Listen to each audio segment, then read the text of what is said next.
Welcome, welcome, welcome. Hello, friends. How you doing, babe? I'm all right. I'm all right. How you doing? I'm good. It's been a journey to get here. Anyways, um, yeah. It's been something. This recording in particular has been something. Um, but we're here. We're not gonna let anything deter us from doing what we're supposed to do. Absolutely not. So here we are. Anyways, welcome everybody. This is Testimony and Blessings. We hope that you guys saw our invite video that we posted on our channel. We're excited that you're here, and we're excited for everyone else who's going to be watching after that when it's posted on YouTube. Um, we're happy to have you. So before we get started, once again, this podcast is gonna focus on sharing testimonies, whether it's ours and other people. So we're looking forward to bring other people to share their testimony and what God has done for them and is doing in their lives and how it shifted everything for them to be where they are today in their lives. So we're excited to have those testimonies to encourage ourselves and you guys because we believe that our testimony is faith building for somebody else, Yes. Vice versa. vice versa. And there's deliverance and testimonies. There's encouragement and there's blessings. So this is where the name came from, testimony and blessings. So we're Yes. excited. This is our first episode, and the first few episodes, we're gonna be looking to share our testimony, which has been a wild ride, and we're excited to share with you guys, and we hope that it is a blessing to you. Um, yeah, and hopefully you can share it with someone, and they can be blessed as well. So, Yes. anyways, where we starting at? Why don't we start from the beginning? The beginning. Let's give them a little background, right? Yes. So we're from Connecticut. Well, we're from Haiti, but we lived in Connecticut for me, the past 20 years, and for you, 12? 12 years. 12. Yes. And we met in church. We're Haitians, so we, both grew up in Haitian churches. And so we met in our church and we're in the same youth choir. Yeah. Um, doing pretty much everything together. I was on your ushering group. What Yeah, do you you call it? were. So she was in charge of what's it called? What do you call it? Hospitality. Hospitality. And she took care. She had a team of ushers and stuff like that. So whenever we have event or Sunday service, she was in charge of that, and I was part of that, and You I was also used very to happy. help me clean the church. Yeah, we started from the bottom, man. We started from the bottom, and We did a lot together, and for sure. that's literally that's been our relationship before and now in our marriage. We've always been a team, and we've always had a heart of service, and we were doing things in the background that no one knew about, and we were having a blast doing it. So anyway, um, so when we got married, we moved in. Not really moved in. We rented a house with our parents, so we could all be together. And obviously, when you're newlywed, you want to save as much money as you can. So we ended up going that route and doing so. And in that process, we were both working full time, and you were also in school full time for a little bit Here and there. here and there.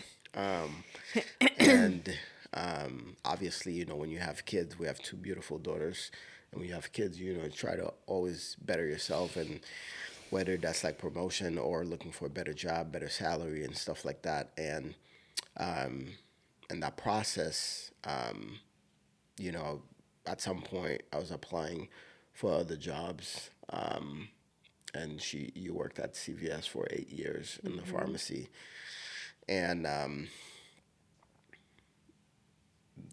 at a certain point in our lives, it started with me where God wanted me to shift from, the church I was at, right, to something different, which we had no idea what that was gonna be.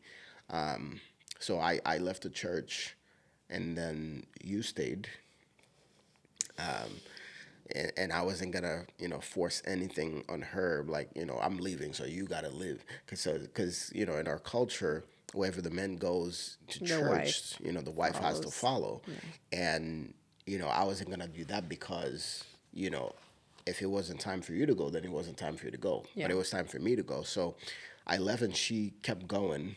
And I'm sure you had your reasons, and one of them being You know, your people pleaser. yeah. Was a people pleaser. Was, I'm not yes. claiming that anymore. But I think I was convicted when you left. I think I've already had the conviction that I'm supposed to leave. And like you said, because I was a people pleaser, it was just hard. I was just like battling with, you know, how it's gonna affect other people, how they're gonna feel about it, how it's gonna, might burn a lot of bridges because Haitian churches are like that. I think a lot of other churches are like that, but Yeah, so it was just like hard, but we had to we go our had to go. separate ways. We had to go. We It was out time. we've outgrown the place, and there were like, I don't know how to explain it. It was just like it felt like we got to a point where everything just felt stagnant. Yep. We weren't growing spiritually, we weren't growing socially, we weren't growing. It was just like nothing was happening. Yep. And not that we were there because we wanted something to happen, but at least we wanted our spiritual life To keep growing. to keep growing. Forget everything else, but we wanted to keep growing in the word, and and it was almost like when we're not in church, we don't have a relationship, Yeah. and like we didn't have the tools necessary, or like the encouragement or the push to like seek that for ourselves. We're not gonna continue to talk about that because it's a long story. Yeah. But long story short, I ended up, following and leaving, but it was not a good time. Anyways. Anyways, and also, for anybody else who's watching, and I know people will have pushback on that. Like, how can you outgrow a church? Um, don't let people trick you into that. It comes to a point where, and we always talk about this, right? You grew up in church. That's for a long period of time you were doing it because you were forced to, or because that's what you You're are used to. accustomed to, because Yeah. that's how you grew up. And Yeah. for me, literally born and born and raised, right, same church in Haiti, from Haiti to here, same name, same church, same entity. And you grow up, you love it because it becomes your environment. But at some point you have to make the decision to have a relationship with God for yourself, not because of your parents, not because of your girlfriend, not because of your wife, not because of your friends. It has to be for you. That's the only way growth starts happening. And for us, when we mean that, we outgrown the church, it means, like she said, when we left the church, it felt like we didn't have a relationship. And because we, at some point, wanted to seek that relationship, I have a strong accent, yo. Y'all gotta get used to this. We feel like we didn't have the necessary resources to have that, and for us, so it was like, okay, if we're not gonna get it here, how can we get it, right?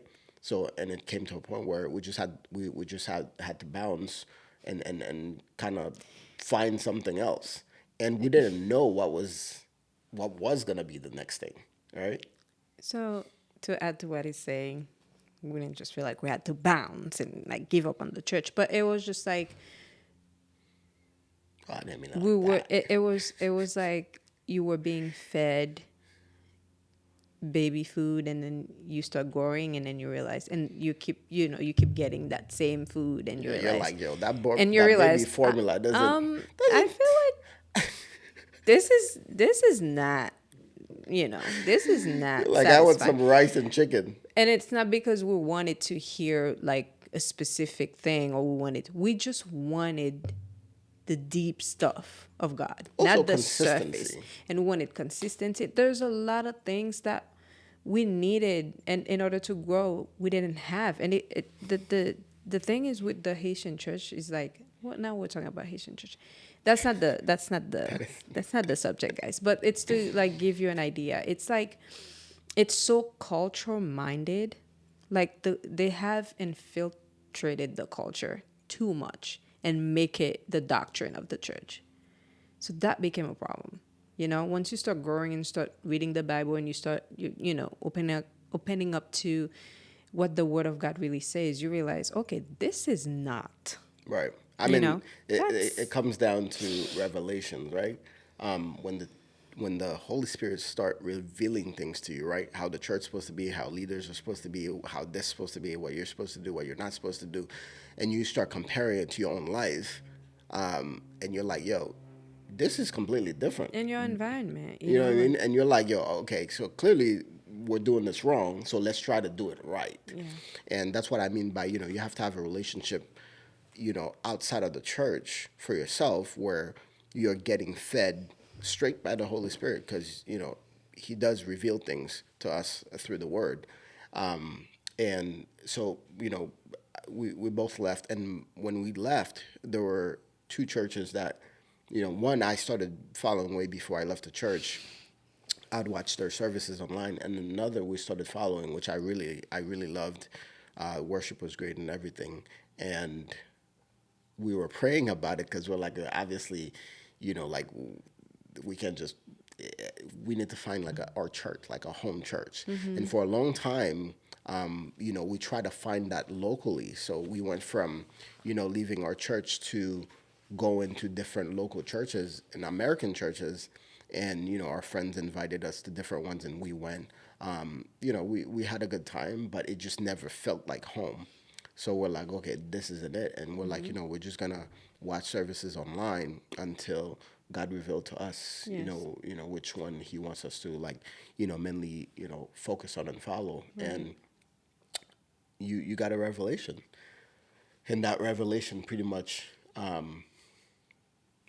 helped us make a choice. I think the revelation was more for you than it was for me, because It was. I started seeing things that I was questioning, and I would bring some of it to his attention, and it's like, you just like to read too much into things, like that's. I'm like, He's like, relax, babe, relax. You're being Not the being voice. this, Is that you're what being that. Is that what I sound like? No, but I like to do that. But so for me, like I started losing interest in, like, especially in the sermons. I started like, I'm like, that thing when you feel it, when you're like listening to something, you're like, I don't know if that's right. Some stuff did not sit well with my spirit. So he was in love with that church. He was sold that. Like you were. Yeah, I mean, I love that. I like, wasn't in love with the church. I loved a lot of things that honest did. with our Worship. friends. I am. We're being honest because like I said, the worship was amazing. And even for, I feel like even the word, that's where, for me, this is what it is. It's the word, okay? The worship can be, I know music is powerful, but like, I feel like the words, when it's like the food, like your faith, what you hear, that's what's gonna, grow your faith, right? So I'm always paying attention to what the word is, what the message is. So, I'm always like nitpicking. So yeah, he was like, you're just reading into things. I'm like, okay. Then I started praying. I'm like, Lord, if I'm reading into this too much, like, let me know. Give me that peace that you always give me when I'm making the right, the right decision, or like when you want me to do something, you give me that peace about it. Give me that same peace. And, then I forgot about the church. I stopped watching. I gave up. She And did. I just She left him did. there. She He did. continues to watch his stuff. And then one day, they were having like a women night, and the pastor's wife, she had a beautiful word, guys. Like I was ready to get back in. I was like, this was She was so like beautiful. sold. Yes, I was like, this is so beautiful. Maybe I'm gonna go back to listen to it. That night, I had the what's the word? It was horrible. I was scared. I think I horrific is the yes word you're looking for. yes I woke up from that dream freaking out, shaking and crying, and I'm like, It was Lord, pretty scary. what? How am I gonna say that to my husband? Like that's where he's being fed. That's where he's like getting the word from, and that's it was hard. I didn't know how to, honestly, I didn't know how to bring that to you. I did not know how to bring that to But you you. did. And I had to pray a lot. Right. But I think it's important to, like this is where, I know we're not like here to talk about marriage, but this is where it's important to have that friendship and open communication. That Absolutely. even though it felt like, okay, how am I gonna do this? But you did. Yeah. And it was well received. Like It was. I didn't have any problem with it. For me, when it comes to like confirmation, especially from God or the Holy Spirit, like we try not to fight that as much as we can and trust God in that process. And I feel like I did that, right? And but basically, the revelation was there were a lot of And it's I'm I not gonna go into it, but I just want to give context to, there were a lot of, different churches and head pastors. churches, Yeah. like pastors, right? And then in the dream, all the people, including one of the churches we're following, God showed you Unmask them unmasking them to see what they truly what they are. truly are. And you saw, the Demons faces. demon faces. And the second church, which we are part of now, he wasn't part of that. Yeah. So that was the revelation of, okay, this is the church, out of the two, that's the one that I want you guys in. And once that happened, then we fully went all in and we started following that church. But anyways, so when we started to follow the church, end of 2020, Yeah. it got dropped into my spirit to move. And I told my wife, and I said, I think the Holy Spirit is trying to tell us to, move. And she was like, move where? And funny thing is, because we're part of the church, we were, we would joke about it saying, like, we'd love to be part of the, outreach team doing this and doing that. We could see ourselves in the church and stuff like that. But, we weren't crazy enough to be like, okay, we're moving for a church. Yeah. You know what I mean? So when that got dropped into my spirit,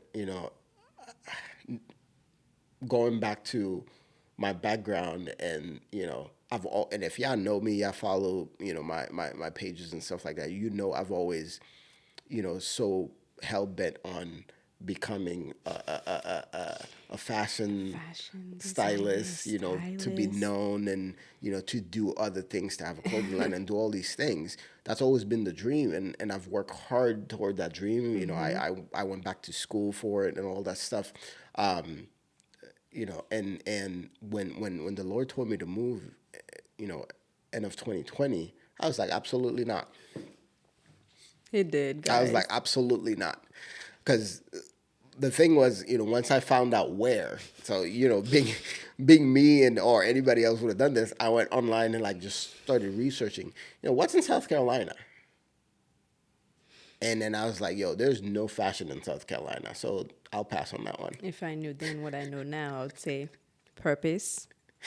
I know, but we didn't do that then. I was like, nah, bro, I'll pass on that one. Yeah. You come back to me with another location and we'll talk further. And God was like, okay.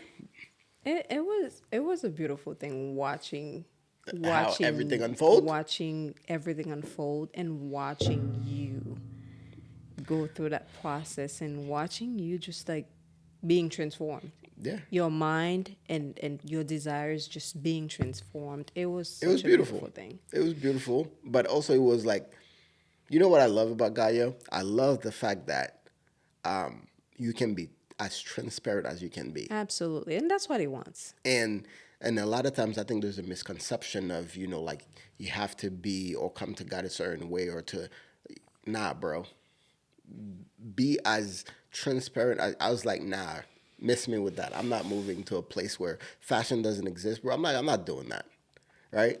And he didn't just drop me. Obviously, I'm still here. By his mercy. But by his mercy, he decided to take me on a journey instead. So when we said no, well, when I said no, he kind of took me on this journey. And before the journey started, this is how funny God is, y'all. Okay? This is how funny he is. He has a sense of humor. I A don't like to say big he's sense of funny. humor because that's what it I is, know.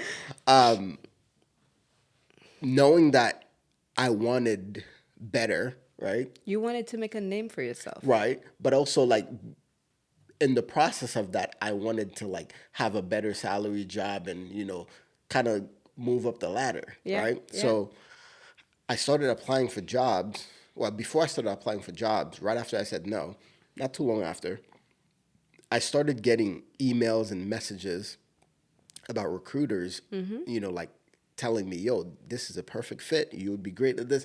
And I would look at the jobs and I was like, yo, this is great. Yeah. Some of them were stylist position for big companies that would have, put me on the map or that would have, at least helped me get to doors that I couldn't get to on my own. And I was like, yo, babe, this is what's happening. This is exciting. And we got excited, y'all. And then I got receipts, so I got to pull it up. So we got to stay accurate. So April 19th, 2021, right? I got a message from a recruiter. Well, she was actually 2022. 2021, the first one. Yes, the first one. first one. Okay, yeah. She You're right. wasn't she wasn't per se a recruiter. She actually worked for. She said. Oh yeah, she's a recruiter. She's a creative recruiter here at A&F. So at Abercrombie and Fitch, right? They were looking for a stylist to join their team. And I remember getting the call, getting the message and reading, and I got so excited. And I decided to write her back and like, yo, of course, absolutely. She was like, I looked at your profile. I love what I'm seeing. You have, such, great experiences. I'd love to hear about your work and all that stuff. I got so excited. But also in the back of my mind, because I didn't know where this was going to be, right? So I told her yes, and we hop on a call, and here I am talking, and of course, same thing I did with God, I did with with the lady. But it wasn't for the fashion related stuff. I'm like, yo, who moves to Cleveland? Because that's what the job would be, right? But then when we started talking, and she kind of explained to me what the role and the salary, and I was like, oh, I could do this for a year or two to kind of build my resume and kind of go from there. And I think they would kind of like sponsor or move too, right? Yeah, they were gonna pay for the move, and the salary was just the starting salary. Yeah. At that point, it was like 80K to start. I was like, yo. So I hung up the phone and I called my wife, once I saw her, and I was like, yo, this is what just happened. And, feel like, we had a good talk. And, I was asking her questions about, like what's the good place to live at, schools and all that stuff. My mind just started running wild. So y'all want to know what we did? So remember, we said no to God, right? To move to South Carolina. Right. And he's like, all right, I'm going to show you something, right? So this lady comes and comes with this job that's all the way in Cleveland. And I was like, Yeah, we could do this. Let's do it. For the right price. Yeah, for the right Why price. didn't God think of that? That's a side joke. But now that you're talking about it and I'm reflecting, I think that job wasn't just like a test just to like show us what I'm gonna do. I'm gonna take things away from you. I think also it was a test to show us where we were Yeah. Yeah. 100%. in the mindset and the 100%. walk, like spiritually where we were. 100%. We were willing to accept to move. I feel like even if they told us to move in the middle of a desert, like yeah, Yo, of like course, like 100K. with Yeah, a let's salary, do it. we would do it. But then God is like, move to the place, move to South Carolina, and we're like, what's there? We don't even care to like ask him. We're like, there's nothing there. We're not doing this. So Yeah. yeah, it was a good test. So, this is what we did, y'all. We went to U-Haul and we started buying boxes. We started Oh yeah, packing. and like in faith, And faith, bro. like Yo, moving. you know how funny this is? Yeah. We couldn't move in faith when he told us to move, but we were willing to pack up everything and move in faith. When we already knew that there was That's, something waiting for us bro, there. listen, we just, and then we were doing it in secret because, like we didn't want our parents to find out. So we would like pack our boxes and we'd hide them under the closet. Because we were like, if they come down and see boxes, then they're They're gonna gonna start start asking freaking out, questions, yeah. and then we're like, yo, we're still waiting to hear and all that stuff. So we go by because the girl was like, give me about a week. Let me introduce you to my team. Let me tell them about everything we talked about. Everything sounds interesting. Obviously, you have experience, all that stuff, and I'll get back to you. A week gone by, wrote the girl. She was like, yeah, we're still talking. I'll get back to you. 2 weeks gone by, yo. I wrote the girl. I don't know if she was like on vacation or something. Yeah, I think at some point she was on vacation and she She was never like, got back. when I get back, I'll check in to Yeah. see what's happening. Yeah. 3 weeks gone by, no answer. I was like, that's not normal. How did we go from that to that, right? And I never heard back. I even texted her and said, yo, like, and I always try to do this as a professional, like, what could I have done better, right? In the interview or whatever in our conversation, so that way I learn next time I have, an opportunity, so I know how to better Right. present myself. Niet. Not one respond. I was like, all right, forget it. So I, keep going back to work, and in between, there were other jobs in Connecticut, and they were really good jobs, better salary than what I was making back then. But one in particular, in that process, let me see.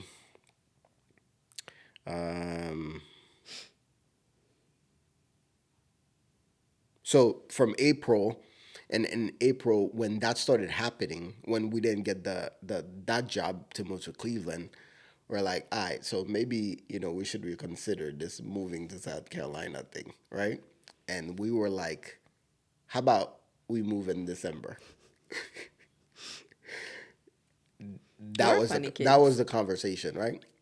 And our cousins came home. Our cousin came home, and I remember we were talking to them. We're like, "Yo, we're considering moving to South Carolina because the Lord told us to move." Blah blah blah. And they're like, "Oh, that's exciting." And they're like, "When are you guys thinking?" We're like, "Yo, by December, we're We're out." out.